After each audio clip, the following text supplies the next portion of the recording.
Greetings, everyone. Thank you for tuning in to this 2021 General Election Candidate Forum for the North Thurston School Board Director District 2 and 3 positions. This forum is presented by the League of Women Voters, partnering with the Thurston County Media and our co-sponsors Asian Pacific Islanders Coalition and Thurston Climate Action Team. The forum is held being electronically because of COVID, and the candidates, moderators, and all participants are joining using Zoom with the help of TC Media. Again, thanks to them. The League of Women Voters is proud to be a nonpartisan organization, neither supporting nor opposing candidates or political parties at any level of government, but always working on vital issues of concern to its members and to the public. The League registers new voters. It encourages them to be a voter. It studies issues and advocates for its positions with the legislature and other governmental bodies. The League is open to everyone over age 16, despite its feminine name. My name is Kate Walsh, and I am the moderator. Our timer is Shelley Knaib. The candidates for the North Thurston School Board District 2 are Pamela Johnson and Tiffany Sevruk. The candidates for the North Thurston School Board District number 3 are Jennifer S. Thomas and Asuka Conyer. For this forum, each candidate will have the opportunity to answer a series of questions. The candidates will be asked the questions in alphabetical order, and the questions will be alternated so that each candidate will be first to address the issue. Each candidate will have 1 minute to respond. The timer will turn yellow when the candidate has 15 seconds left to speak, and then it will show a red stop command when the candidate's time is up. If a candidate doesn't see those signals, I will tell you when your time is up. If you go over, of course, you can complete a sentence or finish a thought, but if you go much beyond, you also can be muted. There will be 1 minute for closing statements at the end. Ms. Conyer will answer the first question, followed by Ms. Johnson, Ms. Sevruk, and Ms. Thompson. So, Ms. Conyer, what motivates you to want to become a school board member? One of my biggest motivations would be my personal experience being a recent graduate in the class of 2020 and seeing some of the institutionalized challenges that students face on campuses, and seeing that there's so many different issues like student mental health, sexual harassment prevention and safety. And one big thing, knowing from my personal experience of being part of the first Black student union in the district, being that of racial inequities on campus, knowing my personal experiences, I believe I can bring a really unique and current perspective of the needs of students today. And knowing that if I were able to share that passion and share that platform where other students and other members of our community, I would be able to share in that relatability with students and really provide an accurate representation of the needs of students today, especially through the COVID-19 pandemic. Thank you very much. Ms. Johnson, would you answer that same question, please? Yes, I will. Thank you. My name is Pamela Johnson, and I'm running for school board because of my passion for students, educators, and the community. One of the things myself being an educator, is important for me that the school board represents those that I am going to represent. And it would be nice to have an educator on the school board so information can be funneled through, so that way the community, the students, and the educators are able to come to the table, have representation and relationships that matter. So that way all is being represented on the cohesive level. Thank you. Ms. Sevruk, would you like me to repeat the question?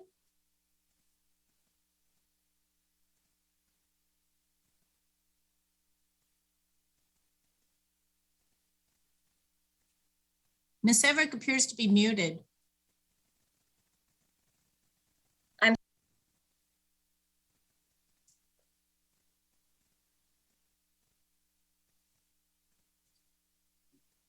I'm sorry, Ms. Sevruk, I can't hear you. I'm sorry, I'm having problems on this end. Can you hear me now? I can. Would you like me Okay. to repeat the question? No, I heard you. Hi, I'm Okay. Tiffany Sevruk, running for School Board, North Thurston Schools, position 2. And I'm running because I think I can represent my community well. The pandemic brought about so much parent involvement in our education. And there have been so many issues that have come up, and I've been right there in the middle of it. I was homeschooling my own son, and I'm involved in the several groups, and I just have so many different parent perspectives to represent, and I think I can do that well. I have a lot of ideas to bring for creative ways to educate our children. I love that North Thurston Schools is doing a homeschool partnership program, as well as fully remote online learning, as well as keeping our schools open completely. I think they're doing a good job, but there are a lot of issues we still need to address, and I'd like to be there to do that.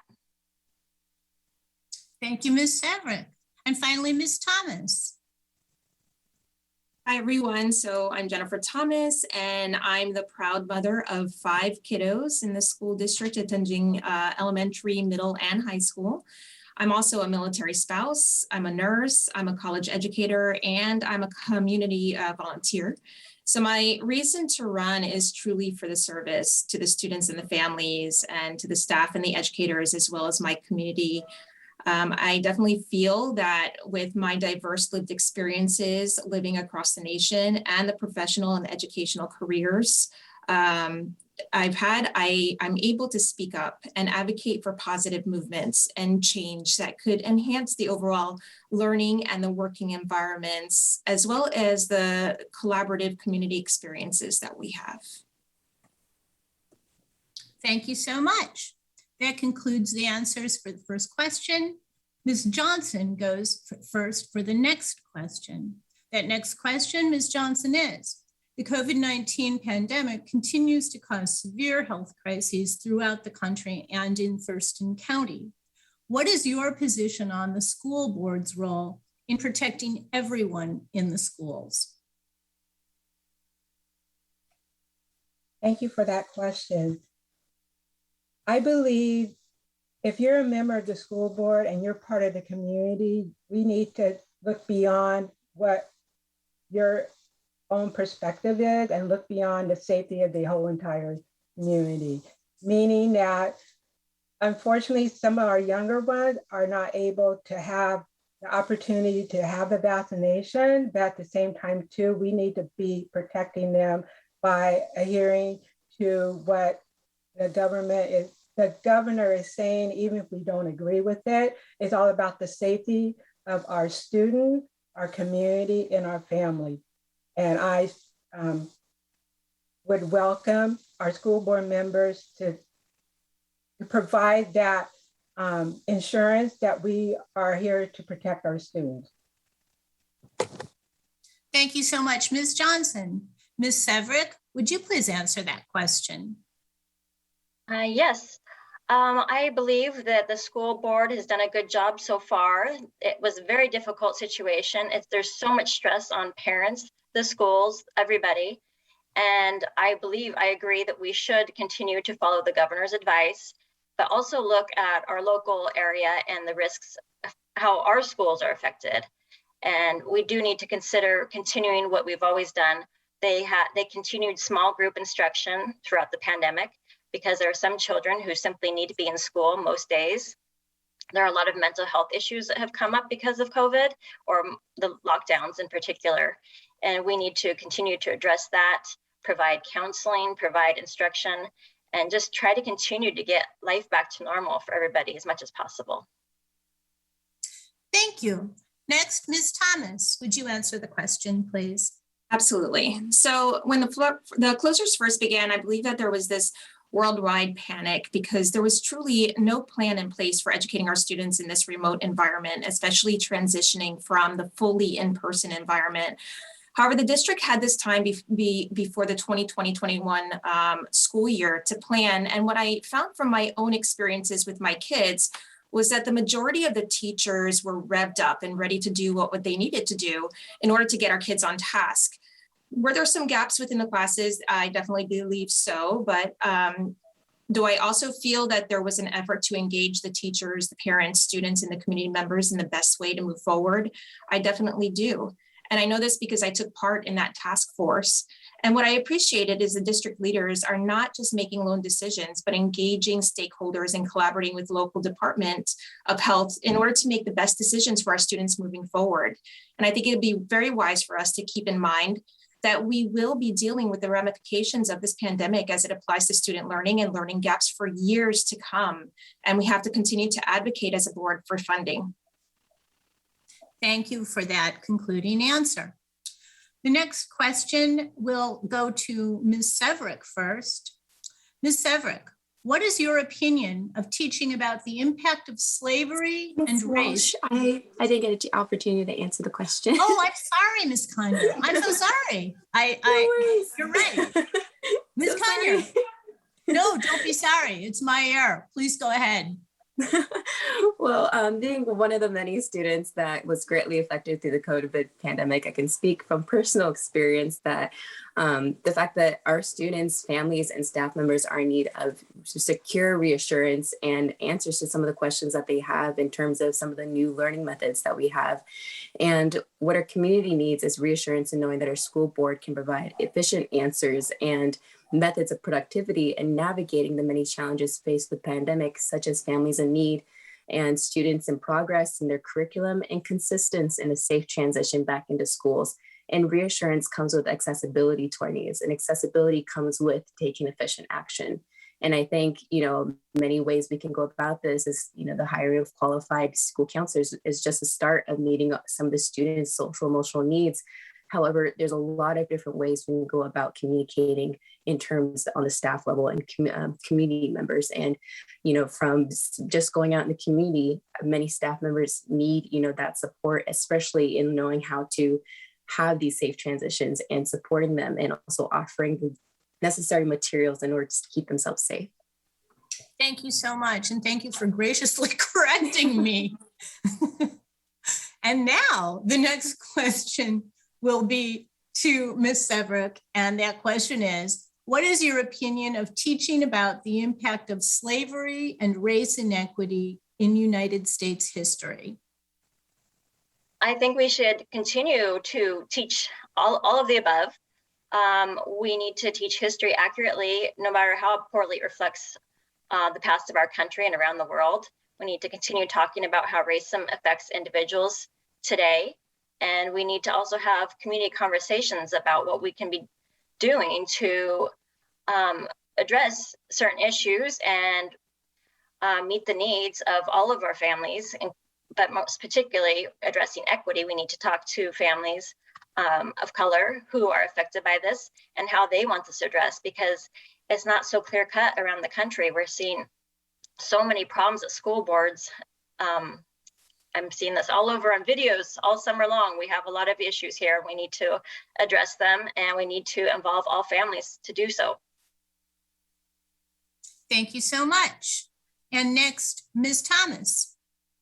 Thank you. So racial equity is extremely important to address within our schools. Part of this is the opportunity that we provide that engages students from all backgrounds and all walks of life. And I believe that we may often be blinded to the fact that racial inequity exists. We are in a time where we truly see and understand this, and we feel empowered to speak up and to identify ways to address the concerns regarding equitable opportunities. Now, this said, I firmly believe it begins first with the innate culture that we create in school systems and how we're able to communicate barriers that may rise and ways that we could break down those barriers in order to lead equitable educational opportunities across the board. This begins with community engagement and hearing about the lived experiences of our students and our staffs and our community and our greater community. And we must be able to listen with an empathetic ear and listen to the messages being brought forth in order to identify how to continue to ensure that the district and the schools are providing racially equitable opportunities. And we must also ensure that accountability measures are in place and that a just culture is provided. Thank you so much. Ms. Conyer, you're next. Would you like me to repeat the question? I think I am all good to go. Okay. Well, being half Black and being half Japanese, this is a topic that I take very seriously, especially being a student that once was sitting through this curriculum. And unfortunately, one of the things is, this is some of the work that a lot of students in our district are currently actively trying to do is including these types of topics in these curriculums. And I think it's incredibly important for students to have a history curriculum that reflects the world around them. And unfortunately, many of our BIPOC students are greatly affected by racial and social inequities every day. Being a student of color, navigating the experiences of racially targeted bullying is not a new occurrence or specific to our generation, as many of us know. And racism has and continues to exist in our history and will continue to affect our generations moving forward. And it would be an injustice not to allow for this education in addressing racial and social inequities, as these are real world challenges our students are already exposed to, regardless if taught in schools. Thank you so much. And finally, Ms. Johnson. Me being a product of public education, being raised in Whidbey Island on a military base, being a few select African Americans on the base, and not having my own perspective on Black history being taught in my school, and not seeing my own teaching me that this is a very, very important topic for me. And it's one that I know from experience that I'm with at Rochester, at the school that I'm at, is that kids are asking for different diverse cultures, and they want to understand how those diverse cultures can help each other in this fight for racial and social justice. So unfortunately, I'm going to run out of time, but this is important to me because it needs to be taught, and it needs to be taught correctly. So I welcome this to the forefront. Thank you so much for your answer. The next question goes first to Ms. Thomas. Ms. Thomas, the last session, the legislature passed Senate Bill 5044, 5040, adding equity, diversity, and inclusion and anti-racism to the cultural competency training for school board directors. What is your position on this legislation? Thank you very much, Kate. I think that that's extremely important. And I know that as a current school board member, I did take part in some of that training. I think that it's imperative that we're able to understand and come to grasp with our own understanding of our environment, of our culture, what's around us, what's within us. We also have to take into consideration our own lived experiences and how that drives the way that we make decisions for our greater community. Part of that is also being able to, again, listen with that empathetic ear, understanding our community, identifying how we're able to meet the needs of our community, and being racially equitable, being able to look at this from a lens of a holistic view. And I think that that is one of the greatest things that we can do, and one of the greatest ways that we can serve our community. Thank you so much, Ms. Thomas. Next, Ms. Conyer. I think it is it's incredibly important. This is something that our parents and family members and students have asked for a long time, is to know and trust that those in district leadership positions have this training. However, we do hear a lot, especially out when it comes to different formats and different forms, where we hear the word racial equity thrown about in every single method. But the real importance is in understanding what these shared experiences are like. And it's understanding and being willing enough to reach out to these communities that have been historically underserved by NDPS, especially that of BIPOC communities. And it's one thing to educate yourself on the definition of racial equity, but to know that experience and to also be willing to put yourself in that opportunity to share that microphone, share that platform, to give a voice to those who haven't been heard yet, is what I think would be the most important quality trait of a leadership position. Thank you for your answer. Ms. Johnson, would you like me to read the question again? Yes, please. Okay. This last legislative session, the legislature passed Senate Bill 5040, adding equity, diversity, inclusion, and anti-racism to the cultural competency training for school board directors. What is your position on this legislation? In order to be an effective school board member, and you are representing the community that you're in, it's important that the school board is being inclusive as with the educators, students, and the community. The reason being is that you are representing the entire community, and those voices that are not often heard are the ones that are often being oppressed. And those are the ones that often are the ones that are asking to have that voice to be heard. So being part of that work group that I worked with this summer with the state on this, it's important that we were inclusive on the work group as we expound on how it would look for the parent, the student, the educators, and the community, and making it all look inclusive and all look the same in transparency. So this is important to me that we do this work and we make sure that all voices are heard at the table. Thank you for your answer. Ms. Sevruk, would you conclude for us? Yes, all those answers were so good that I was thinking so many of the same things. The main role of any elected position is to represent the community. And I think any kind of training to reflect the diversity of our community is good, because right now we have the demographics of North Thurston School District is approximately 50% white, 50% non-white. So a way to truly learn about different experiences and how to represent them, I would encourage us, and I'm for that. Okay, thank you very much. Ms. Conyer, you get the next question first. And that question, Ms. Conyer, is, what do you think needs to be done to provide teachers with the curriculum, support, and materials they need to serve children who have special academic and physical needs not easily met by a standard curriculum? Well, I can't imagine what it would be like right now. I mean, I can with some personal experience, but I can't imagine what some of the challenges are. And that's some of the things that I would hope to be able to, educate myself on, knowing that, at least in the past year previous to this one, I understood that there were many challenges for staff members, including that of training and how to even utilize Canvas and Google Classrooms, and that there wasn't efficient training on being able to provide the proper curriculum materials to students. I understood that there were many staff members that were taking time out of their own day to even just go to drive and drop off personal art supplies to students who weren't able to come to campus.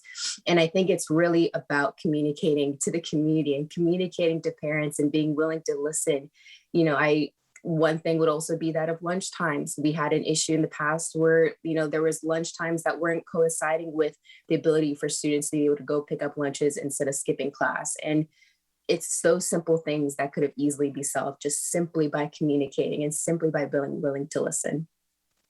Okay, thank you very much. Ms. Johnson.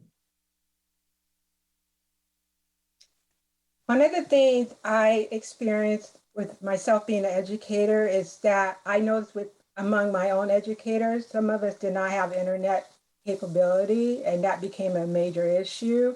And some of us had to come to the building, whereas for some of the students that I was working with that had that same issue.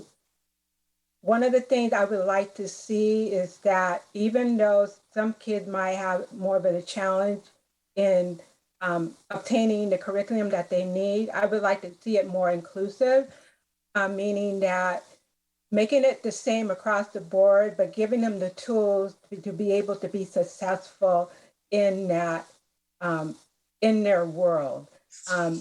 We all have challenges, but at the same time too, it's like we need to recognize that. And I think with the pandemic / COVID, what it did, it exposed the whole system. And now we know we need to do better and not go backwards, but go forward in how we provide for our students. Thank you, Ms. Johnson. Ms. Sevruk. Could you repeat the question? Were you speaking specifically to children with special needs? Let me reread the question. Ms. Sevruk, what do you think needs to be done to provide teachers with the curriculum support and materials they need to serve children who have special academic and physical needs that are not easily met by the standard curriculum? Okay, I think that there are some ways to consider creative changes in the classroom. One way to do that is to level out the classrooms. Almost every grade level has 3 classrooms in the school.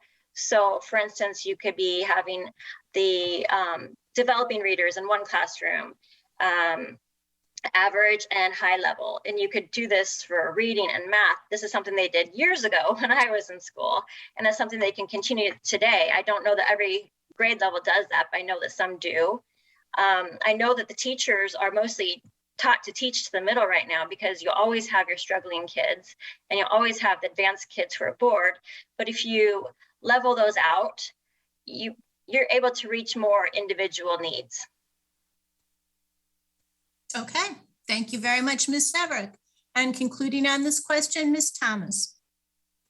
Thank you. So I don't think that it's enough to just have a district that provides and supports educational opportunities, but also one that really ensures that there's equitable and balanced opportunities that are offered throughout the whole entire district, including for those with special needs and our advanced learners as well. As part of the current strategic plan, one of the goals is to ensure that there is this continuous growth of all the students in all subjects. And our role as a board is really to ensure that the superintendent is meeting those outcomes of the goal through this integrative work that she does with her cabinet. And this being said, as the outcomes are presented, us as the board, the way that we could continue to support our teachers is to hold those they're in charge of supporting our teachers accountable, ensuring that they are meeting the ends, ensuring that they are meeting the goals that are set forth by the board, so that this way they can have all the resources that they need in order to meet the varying educational needs of our students. Thank you so much, Ms. Thomas. That concludes the alternating questioning. We'll now segue to the next portion of the program, where each candidate will have an opportunity to ask their opponent a question. The question should not take longer than 30 seconds. You may be cut off if your question becomes too lengthy. The responding candidate has 1 minute to answer. Ms. Johnson, to start. Ms. Johnson, do you have a 30-second question for Ms. Sevruk?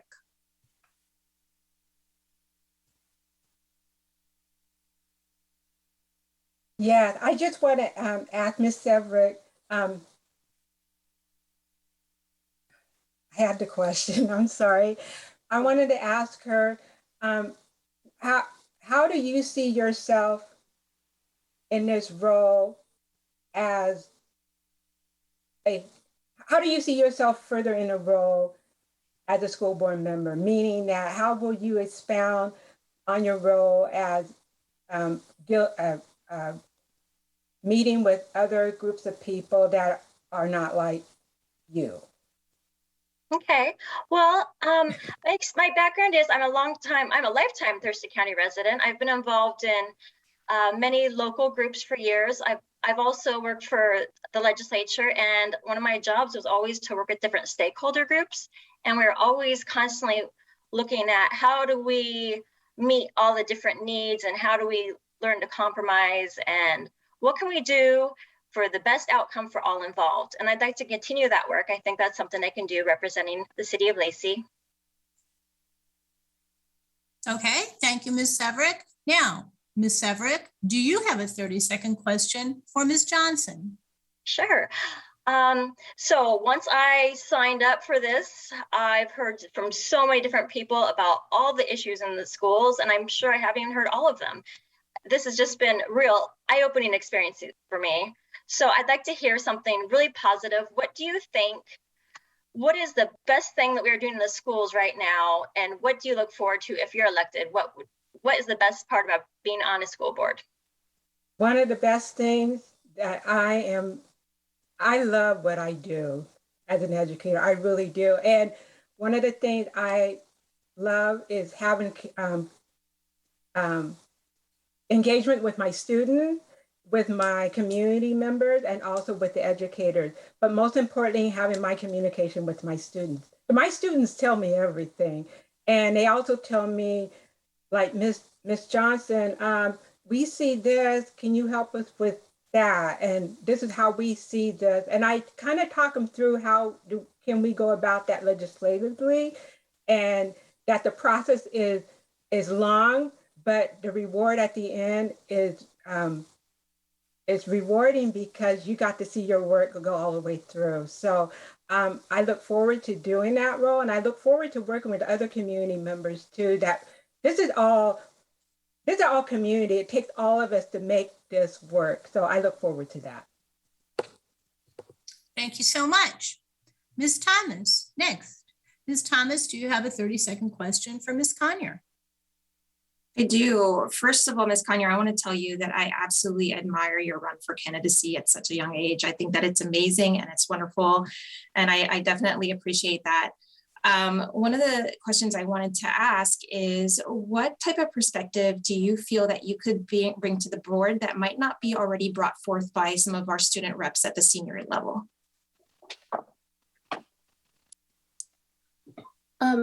I personally believe that I can bring some really unique perspective, especially considering that of some really serious topics that aren't always as comfortable to talk about when it comes to being in positions like student advisory boards, where there sometimes aren't really an opportunity to be able to speak on some of these serious topics like student mental health, where, I remember especially at Riverdge High School, we had an unfortunate amount of student losses in terms of, at least in terms of personal experience and some of the friends that I had lost due to challenges in mental health. And some things also include that of sexual harassment on campus and some serious issues that were recognized in the 2017 and 16 year. And that also including racial inequity and some of the really incredible challenges that our students have, especially through my work as part of a leadership role through the First Black Student Union. We really covered some serious topics that aren't always as comfortable to talk about. And I hope to be that person to be able to bring about these really uncomfortable topics, because I always say, if you aren't uncomfortable, you aren't doing in the real work. Okay, thank you. And finally, Ms. Conyer, do you have a question for Ms. Thomas? I do. One of the topics I brought up would be that of sexual harassment on campuses. And in the 2016 and 17 year, district reports on disciplinary action reported 0 instances of sexual harassment reports on all campuses. However, in the 2018 and 2020 year, I was able to interview over close to 500 students that had experienced 1 instance of sexual harassment on all campuses. What do you think district members can do to address these safety concerns as we transition back into in-person learning? I definitely appreciate that question. I think safety is a very big topic, something that we always have to address. I think that one of the biggest things is that proactive environment to address safety, not only for, addressing safety as it applies to the physical self, but also the mental self and also your personal self. Understanding and identifying what high-risk environments might look like, being proactive as a school district, as a school, identifying those areas and ensuring that we're meeting the needs in a safe manner to our students is extremely important.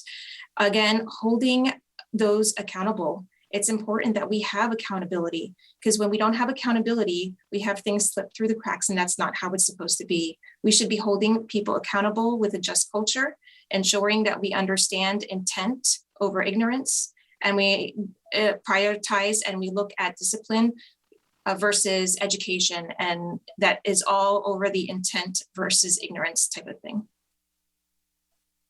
Thank you.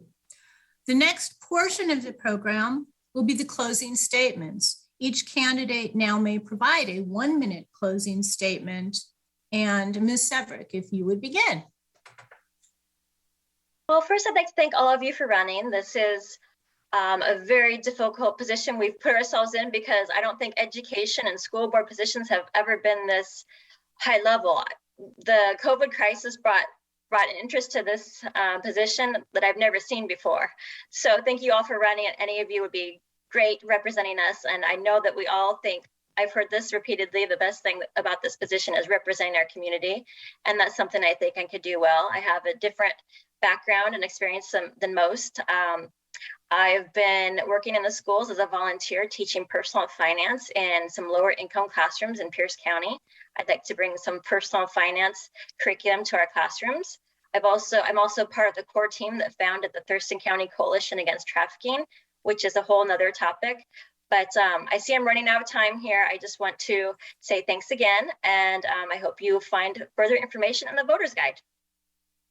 Thank you, Ms. Sevruk. Ms. Thomas. I'd like to mimic Ms. Sevruk in saying, kudos to all of you, or should I say all of us, for running. This is tough. This is tough cookies. And so I definitely appreciate the fact that we are here, and what we're wanting to do is truly represent and serve our community. And I thank all of you for, just being there. I'd like to say that, my own lived experience is as a nurse of nearly 20 years, and somebody who's taken a non-traditional track to her education, going from a certificate to a diploma all the way up to a PhD. And then, being a military spouse, moving every 18 to 24 months for the last nearly 20 years, and living in different cultures, living in different educational areas, and being able to advocate for my children who come from so very different backgrounds, and